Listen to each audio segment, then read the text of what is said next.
নমস্কার বন্ধুরা, আমি প্রতিমার হেসেলে আমি আপনাদের সবাইকে স্বাগত জানাই। আজ আমি আপনাদের সঙ্গে শেয়ার করব একটি কেকের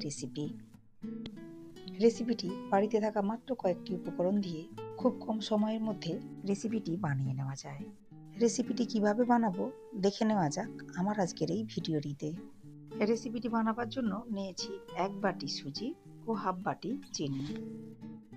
নিয়েছি একটা মিক্সি জারের মধ্যে নিয়ে নিলাম 1 বাটি সুজি, দিয়ে দিলাম হাফ বাটি চিনি, দিয়ে দিলাম 2টো এলাচ। এরপর ঢাকা দিয়ে সমস্ত উপকরণগুলো মিহি করে গুঁড়ো করে নিতে হবে। দেখুন, সমস্ত উপকরণগুলো খুব ভালো মতো গুঁড়ো করে নিয়েছি। এখন এই শুকনো উপকরণগুলো নিয়ে নিলাম একটা বড় পাত্রের মধ্যে। এখন একটা ছাঁকনির মধ্যে নিয়ে নিলাম 3 টেবিল চামচ পরিমাণ কোকো পাউডার। এরপর কোকো পাউডারটা এভাবে একটু চেলে নিতে হবে, যাতে করে এর মধ্যে গুটলি অংশ রয়ে না যায়। দেখুন, খুব ভালো মতো চেলে নিয়েছি। এখন শুকনো উপকরণগুলো খুব ভালো করে নাড়াচাড়া করে মিশিয়ে নিতে হবে। দেখুন, শুকনো উপকরণগুলো খুব ভালো মতো মিশিয়ে নিয়েছি। এখন অল্প অল্প লিকুইড দুধ দিয়ে ব্যাটার তৈরি করে নিতে হবে। দুধ দিয়ে সমস্ত উপকরণগুলো নাড়াচাড়া করে খুব ভালো মতো মিশিয়ে নিতে হবে। ব্যাটারটা পাতলা রেখেছি, কারণ সুজি ভিজে গিয়ে ঘন হয়ে যাবে।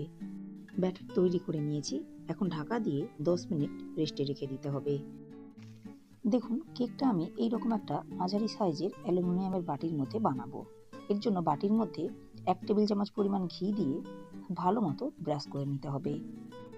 তবে আপনারা ঘিয়ের পরিবর্তে সাদা তেল দিয়েও ব্রাশ করে নিতে পারেন।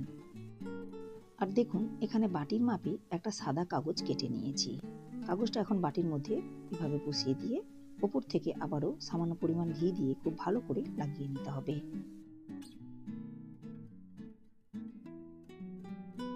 দশ মিনিট পর ব্যাটারের উপর থেকে ঢাকনা উঠিয়ে নিলাম। আর দেখুন, সুজি ভিজে গিয়ে ব্যাটার অনেকটাই ঘন হয়ে গিয়েছে। এখন ব্যাটারের মধ্যে দিয়ে দিলাম 1 চা চামচ পরিমাণ বেকিং পাউডার। এরপর দিয়ে দিলাম 1 চা চামচের 4 ভাগের 1 ভাগ বেকিং সোডা। দিয়ে দিলাম 2 চা চামচ পরিমাণ কাওয়া ঘি। দিয়ে দিলাম 1 চা চামচ পরিমাণ ভিনেগার। এরপর সমস্ত উপকরণগুলো এভাবে একদিকে ঘুরিয়ে খুব ভালো করে মিশিয়ে নিতে হবে। দেখুন, ব্যাটার খুব ভালো মতো মিশিয়ে নিয়েছি। এখন ব্যাটারটা নিয়ে নিতে হবে আগে থেকে ঘি লাগানো বাটির মধ্যে। এভাবে উপর থেকে ব্যাটারটা ঢেলে নিতে হবে। সমস্ত ব্যাটার বাটির মধ্যে নিয়ে নিয়েছি। এখন বাটিটা 2 হাতের সাহায্যে এভাবে একটু ছাঁকিয়ে নিতে হবে। এতে করে ব্যাটারের মধ্যে থাকা বাতাস খুব সহজেই বাইরে বেরিয়ে আসবে। এরপর উপর থেকে ছড়িয়ে দিলাম কয়েকটা আমন্ড বাদামের টুকরো। কেকটা বানিয়ে নেওয়ার জন্য গ্যাস ওভেনের উপর আগে থেকে রুটি তৈরি করে নেওয়া তাওয়া গরম হওয়ার জন্য বসিয়ে দিয়েছিলাম। এখন গরম তাওয়ার উপর রেখে দিলাম ব্যাটারের বাটিটা। এরপর উপর থেকে একটা বড় পাত্র ঢাকা দিয়ে 30 থেকে 35 মিনিট বেক করে নিতে হবে। তবে প্রথম 5 মিনিট মিডিয়াম ফ্লেমে বেক করে নিতে হবে। এরপর বাকি 30 মিনিট লো ফ্লেমে বেক করে নিতে হবে। 30 মিনিট পর ঢাকনা উঠিয়ে দেখে নিতে হবে কেকটা ঠিক মতো বেক হয়েছে কিনা। বন্ধুরা, একটা কাঠি কেটে দেখে নিয়েছি কাঠির গায়ে কোনো রকম ব্যাটার লেগে নেই।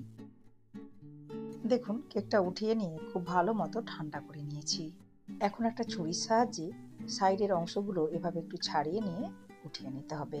সুজি দিয়ে একবার এইভাবে কেক বানিয়ে দেখুন।